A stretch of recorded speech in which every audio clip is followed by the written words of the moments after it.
Welcome to this new video on CARX Street, in which I'm going to give you a little sneak peek, the Showdown update. This is the update that's coming out today, December 22, 2025, and it adds quite a few new features that we'll be able to test out almost all of them. Today, in this video, the first one, and it's actually enjoyable. It's the arrival of snow, because indeed, for this winter, the map is mostly covered in snow. You see snow falling, and when you drive through it, a small blizzard forms behind you. So, rest assured, it doesn't change the grip of the cars. Or if it does, it's really minimal. You don't start sliding everywhere just because you're driving in the snow.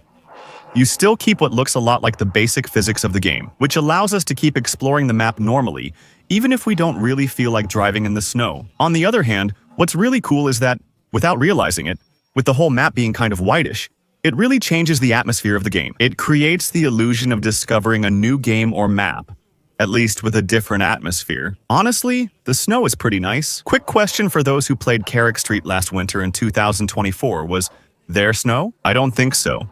The map seemed unchanged last year. If I'm mistaken, let me know in the comments. But I think this is really the very first time we've had snow on the map.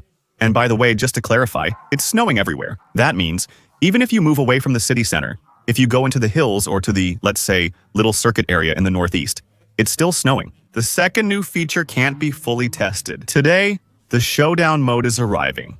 It's the main mode of this update. It's a kind of cops versus robbers mode. So, I won't be able to test it for the simple reason that to test this update in advance, whether you're a YouTuber or a streamer. We had access to a beta version of the game on servers dedicated only to this version of the game, but there wasn't a multiplayer slot that was specially planned. So, if I start matchmaking when no other streamers or YouTubers are looking to play, I can't launch that mode. I can show you a new trailer that, as far as I know while making this video, hasn't been officially released yet. It might be by the time the video is posted. The 1-minute trailer reveals more about this mode. Actually, it's a player versus player mode that will be played 2 versus 2. We'll begin.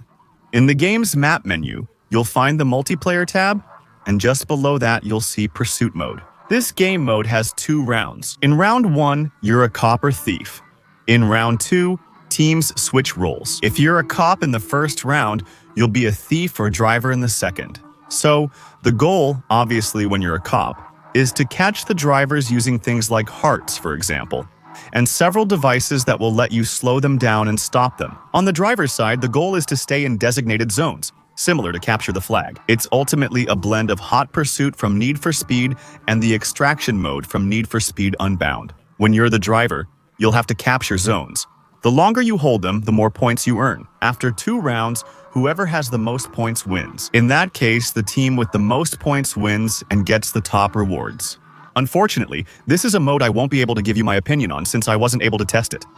Once again, however, what I can tell you is that in this mode, you don't have access to your own cars. These are cars that are lent to you. It's mainly to prevent players from using modded cars, since there are quite a few of them on PC. People who use cars with 5,000 horsepower, for example, that are really ultra-maneuverable. It's to stop drivers with modded cars from facing legit players without mods in player versus player. Both sides can choose from 3 police cars and 3 racer cars. So, I think it's going to be the Dodge Challenger, the Nissan 180SX, and the BMW M3. On both the racers and police sides, you can choose between the Nissan R34 Ford Mustang or BMW M4. So, all 3 of these cars will obviously be equipped with the different gear that you'll be able to use against the racers. They're also fitted with sirens and police liveries, making them look great. I especially think the R34 looks amazing. Obviously, there are also new cars in this update. There are 3 of them, and I'm going to show them to you today in the video. So, I'm not going to spoil all the customizations for you. I'll do a sort of before and after, first showing the stock car, then showing it upgraded with the custom parts. I added that myself. For everything else, discover it yourself by playing the update starting today. The Toyota Supra 3 is available at the new car dealership for 70,000 credits. It's not very expensive. It's well modeled, which is cool. That's true for all the cars in this update. The interior is actually particularly well detailed compared to the standard we usually have on CARX Street. With the little futuristic digital gauge for its time, it's actually pretty stylish. So, obviously, this is a car that you'll be able to upgrade, so it's not very powerful right now. It'll put out about, let me make sure I don't say anything wrong, horsepower. For 1,110 kilos, it'll go up to C6 389. Don't focus too much on the numbers that appear during this gameplay, because after recording this gameplay, I realized that on this car, I forgot to install the weight reduction. So here, it's going to be a little less efficient than what you'll have on your end, but it's still a car that, without a swap, doesn't go beyond category C6, so it's really not a monster either. It's a good car, though not extraordinary. It does look nice, which matters if you like cars. And then, you also have to keep in mind that with the swap and with all-wheel drive, the performance is going to change quite a bit. So, little Oda Supra 3 next. We're going to have a car that, for me, is the best of the bunch. It's really impressive. It's the Chevrolet Corvette C3, priced at $130,000, and this one is a beast. It's true that American cars on CARX Street are usually junkers. They're cars that accelerate quickly but usually handle poorly. This one is a beast. It brakes and handles extremely well, and with upgrades, it's a straight-line monster. I think it's one of the new best cars in the game, and, very clearly, by far, it's the best car of the update. What's pretty curious is that this car actually won't go that high. We'll have 920 horsepower at 1,140 kilos in CS on the performance index side.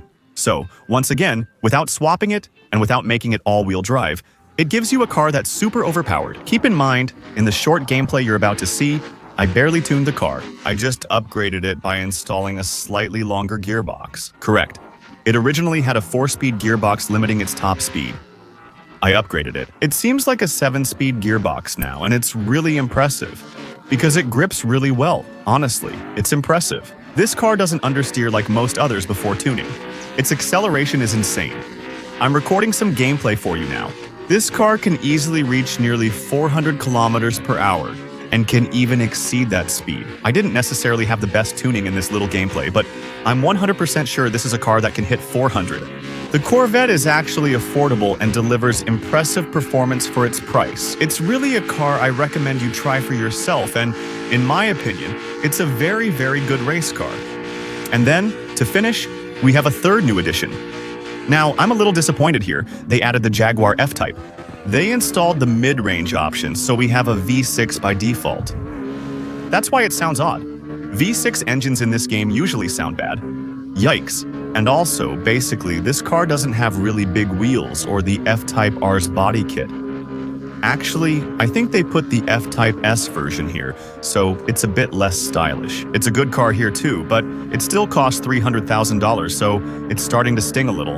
And it's a car that will also reach pretty high performance, but in my opinion, I find it less exciting than the Corvette. Here, we're also going to step up to the CS, but will be, if I'm not mistaken, around 700 horsepower for 1,100 kilos.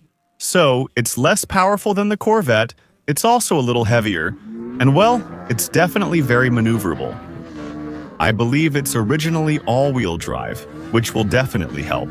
On the other hand, it's a car that, in a straight line, loses speed pretty quickly when accelerating, and isn't that high-performing. For me, the most exciting parts of the update are police mode, the snow, the Corvette, and everything else. As for the cars, I don't think they're particularly amazing cars. So, we've gone over these new features from the update. Showdown mode, we'll actually be testing it live tonight. So, feel free to join me on Twitch, we'll play against the viewers. Those of you in the chat, don't hesitate to join, say hi, and take part in the games. I think it'll be from about 7:30 or 8 o'clock. Post-meridium to 9 o'clock post-meridium. Follow me on Twitch using the link in the pinned comment below. You'll get notified when I go live and can join the games. You can also support the channel with Twitch Prime. If you have it, it's appreciated. Feel free to use my instant gaming link below to buy games for less by giving a little support to the channel, which is always nice during this Christmas season when we have gifts to give. Almost everyone appreciates a less expensive game as a gift. And there you go, don't hesitate to leave a like and subscribe. See you tomorrow for the next video, and tonight for the live stream. Have a great day and enjoy the match. Ciao.